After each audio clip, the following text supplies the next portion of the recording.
I'm going to be the first one to say that this is not a romance, because you look at romance, everything is sort of airbrushed and whitewashed and ideal and beautiful. Martin and Katharina to me is a love story. It's not a romance. It wasn't beautiful. They didn't meet under beautiful circumstances. They met under circumstances of subterfuge and hiding and danger.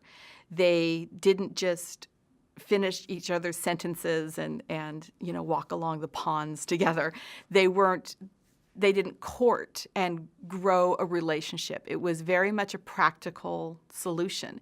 He needed to marry in order to reinforce what he was asking the church to accept. She needed to marry because she was a woman, and that's what she needed to have a secure place in society. She was educated. She could have had a life as a single woman, but not a very secure one, and that's not what she wanted. So while their coming together as husband and wife was something that met each other's needs, and there was love, there was affection, but then history shows us that it was a very successful marriage. He referred to her in the rest of his writings as my Kate. He had that name for her. So he felt very tenderly toward her. They had children.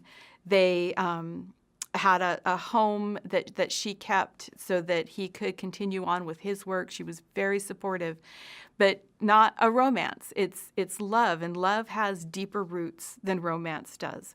You can have a beautiful romantic experience, but there's nothing that grounds it. Romance tends to be up and floating and happy.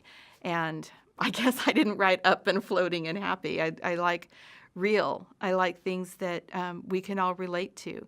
And it's one thing to think I want to have romance in my life, but what I really want is love. My husband loves me.